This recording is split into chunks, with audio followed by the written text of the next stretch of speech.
oduu ammi waajirri adda bilisummaa Oromoo gullaalletti duraan hojjechaa ture kan jechuudha poolisiidhaan keessaa yaafamanii cufamee ture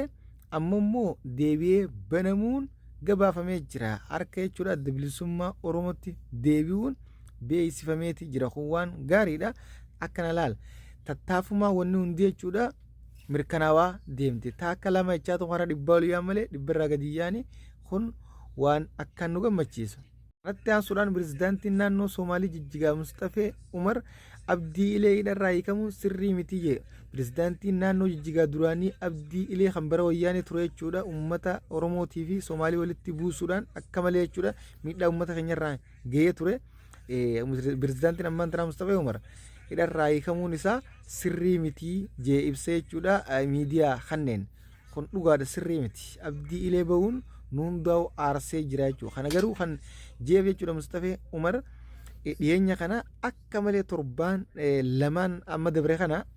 Soomaalii walitti buutee jechuudha gosaan akka gaariitti wal fixaa jirti. Kanarratti immoo tarkaanfii jechuudha humni poolisii jechuudha Jijjigaa jechuudha uummata kanarratti fudhachaa jirtu hordofuudhaan Abdii Ilee akka keessaa harka qabu qorannoon gaggeeffamaa jiraachuun dhagahame. Akkasuma Ogaadin jechuudha Soomaalii miti jechuudhaan uummata akka gaariitti akka waliin buusaa jirus keessuudhaan uummatuma Soomaaliitu erga qoratamee booda jechuudha erga jechuudha tattaaffiidhaan keessuudhaan oduun geesseen booda pirezidaantiin kun Abdii Ilee hidharraa hiikamuun sirrii miti jechuudhaan dubbateeti jira waan dhiyeenya kana jechuudha Soomaaliin Jijjigaa waliin buusaa jirtu ajab jettanii jechuudha isin osoo jechuudha guututti isin biraan ga'e viidiyoolee. Abdii Ilee hidharraa bahuun nuufuu sirrii miti maaliif jennaani sababa isaatiin jechuudha Oromoon uummanni keenya jechuudha gaafa Jijjigaa Soomaaliif isaan waliin boonsanii lubbuu namoota meeqaatu jechuudha dabre kana silaa murteen isaa murtee ija uummataa duratti du'aan adabuuti garuu mootummaan biyyattii jechuudha manni murtii gallakkisuun sirrii hin goone anis yaada Mustafee Umar kana niin deeggara jechuudha. Irratti aansuudhaan paartiin Geetaachoo Raddaa hundeesse boordii filannoo biyyoolessaatiif dhiyeessaa jennaan TPLF dinnaan jechuudha paartii haaraa jechuudha Geetaachoo Raddaa hundeesse waajjira isaa jalqaba jechuudha marii waltajjii kaleessa Finfinneetti geggeessee jira haala kanaanis jechuudha walgahii kanarratti sanadoota hedduudhaas raggaasisuun ifoomeeti jira. Gareen TPLF gaa akka jechuudha boordii filannoo kana keessatti haaree galmaa jennaan haara sana nuti hin galmoonuu paartii ta'e dullattiidha akka haareetti jechuudha boordii filannoo keessatti galmeessinaa yoo akkuma duraanitti taamte malee jechuudhaan haara irraa didee Geetaachoo Raddaatis xiiqii saniin paartii haaree ismaartii jechuudha hundeesse walgahii isaanii kaleessa Finfinneetti gaggeessanii jiranii ammoo TPLF gaa garee jechuudha eltiraa jiraachuun akkuma isin gabaasaa turre jiraa jechuudha. Jidduun namoonni haareen amma gara chaanaala kanaa dhuftan sabskiraayib godhuu qofan dagatina mallattoo gurraatti na tuqa oduulee hedduutu warraan dana wal duubaan jira jechuudha addunyaa guuturraa. Irratti aansuudhaan federeeshiniin atileetiksii Itiyoo boru ganama sa'a 4tti dhimma atileetii Galatee Burqarratti miidiyaaleef ibsa akka kennu beeksiseeti jira kun waan baay'ee gaariidha. Ajandaan jechuudha atileetii Galatee Burqaatuni addunyaa guutuu raasaati jira miidiyaa akka gaariitti goosee guutuma jechuudha lafaa fi qilleensaas goosaa jira dhugumatti jechuudha gochi jechuudha abbaa warra isiitiin atileetii Galatee Burqarratti hojjetame kun waan hedduu nu hunda suukanneesse garuu uummanni keenya immoo miira keessa galuudhaan isii saba biraa eerume Tigireedha kan fuudhe kanaaf gocha kanarra dalagamee waan jiru oofaa jirama ammoo akka isin jettutti jechuudha inumaa sababa kanaanuu jechuudha akka sochii jechuudha atileetii fiigichaa jechuudha hin goone hin yaalle hin shaakalleellee dhoorkamtee jirti mana murtittis akka deddeebi'aa turtee fi mana 10 fi makiinaa 4 guutuu dhabuudhaan irra saamamuudhaan akka malee jechuudha roorrifamtee roorroo hamtuu keessa jiraachuu dubbatti yeroo jechuudha afaan Oromoo jechuudha Gammadaa Shawii irratti haasetetti isin gaa'ila kan jechuudha raawwatte gaa'ila jechuudha jaarrattee waggaa 9 wajjin jiraatteen booda jechuudha amma gurbichi jechuudha isiidhaan tujjaaree amma isii hiikuudhaan gaa'ila isaanii diiguudhaan gaa'ila biraa jaarrate kanarratti isiin akka malee miira keessas galtee waan itti dhabdee fi akka daandiirra bahuu deemtus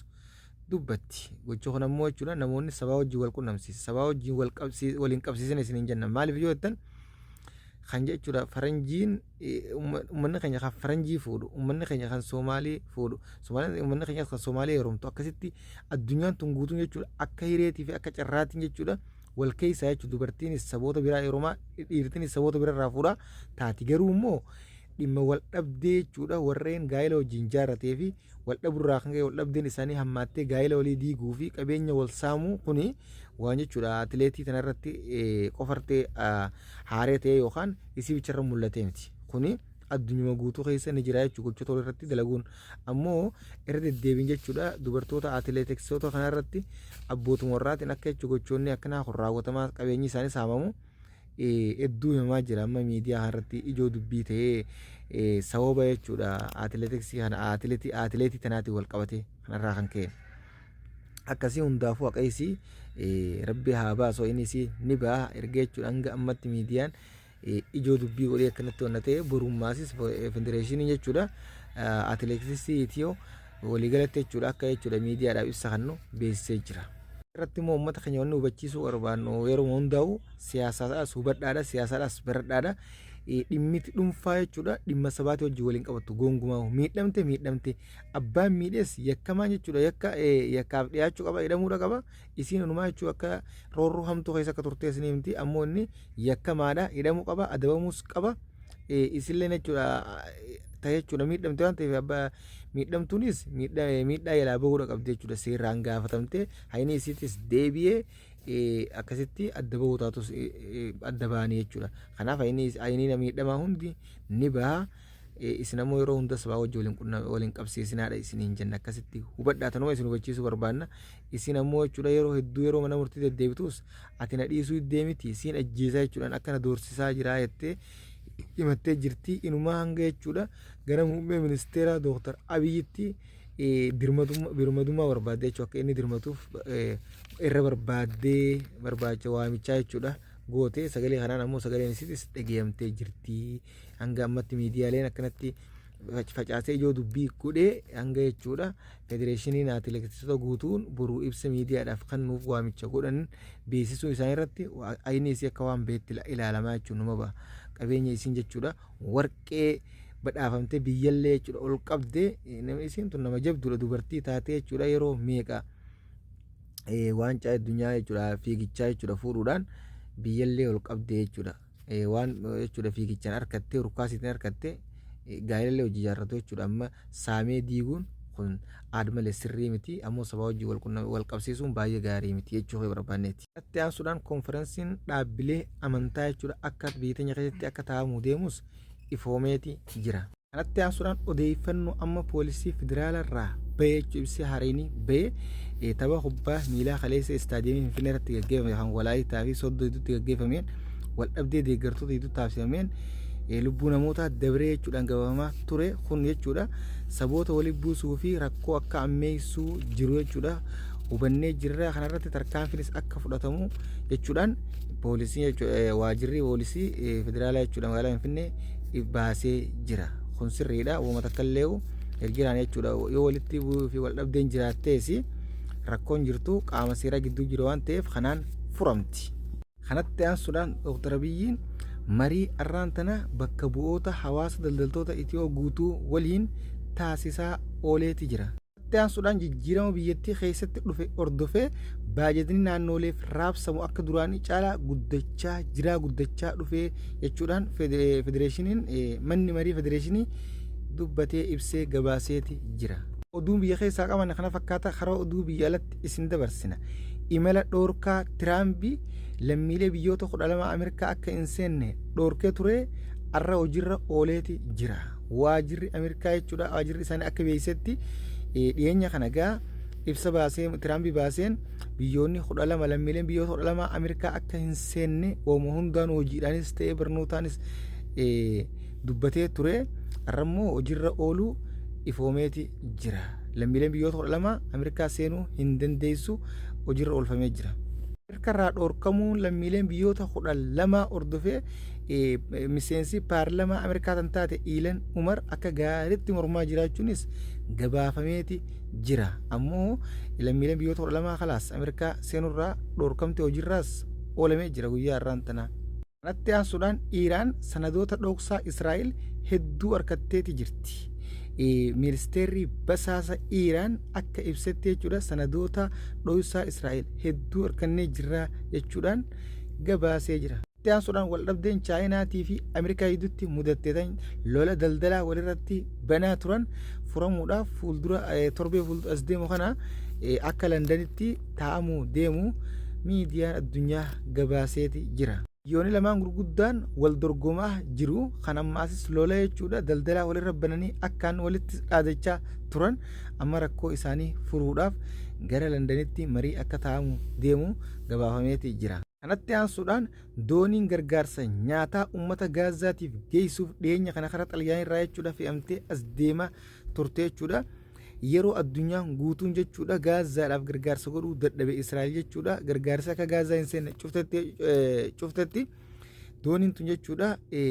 gargaarsa Gaazaatiif midhaan fe'attee jechuudha deemaa turte mootummaa Israa'eliin qabamtee hidhamuun gabaafamee jira dhugatti jechuudha ibboota yoo deebitan malee jechuudha mootummaa Israa'eliin akeekkachiifame ammoo abad jechuudha nuti osoo daqiiqaa hanga wanni hubsi takkaatillee taate uummata Gaazaa kanaaf geessinu ibboota jechuudha ejjennoo teenya fuuldura deemaa jirtu ibboota hin deebifnu jechuudhaan kan hidhaa keessa jiran mormaa jiran jechuudha warri jechuudha gargaarsa kana fuudhee namoonni 12 gargaarsa kana fuudhanii as deemaa turan bar gaafa isaan jechuudha alaabaa fannifatanii gargaarsa jechuudha midhaan fe'anii gara Gaazaa imalaa jiran addunyaan guutuun akkanatti eegaa turte jechuudha amma immoo mootummaa Israa'eliin to'atamuun gabaafamee akka mootummaan Israa'elis yoo ibboota deebitan isiniin gallakkisa je'enitti jechuudha gabaasanii amma mootummaa nuti ibboota hin deebinu numa duuna malee duunee banna malee gargaarsa jechuu Gaazaaf geessinee baanee numa geenyaa jechuudhaan hidhaa keessa jiranii tattaanii dubbachaa jiran dhaadanyoon irratti argaman dhugatti maashaallah hedduu nama gammachiisan kana jechuudha namummaan kan nama dhageemuuf. Kanatti aansuudhaan mootummaa Suuriyaa mootummaa Iraaqii wajjin wal arguun dippiloomaasii biyyoota lamaan irratti hojjechuudhaaf kana cimsuudhaaf marii taa'aa oolan. Suuriyaa keessatti erga jijjiiramni dhufee erga mootummaan haareen qabateen booda akka gaariitti addunyaanis deeggarsaas godhaafii jirti biyyoota hundaa wajjin biyyoota ollaatii fi akkasuma biyyoota lixaatii fi garagaraa biyyoota fagoo jiru hundumaa wajjinuu hariiroo akka gaarii cimsachaa jiran amma Suuriyaan jechuudha qaroomina isii kan duraanii sanii fi guddina isaanii kan duratti isaan irratti deebuudhaaf akka gaariitti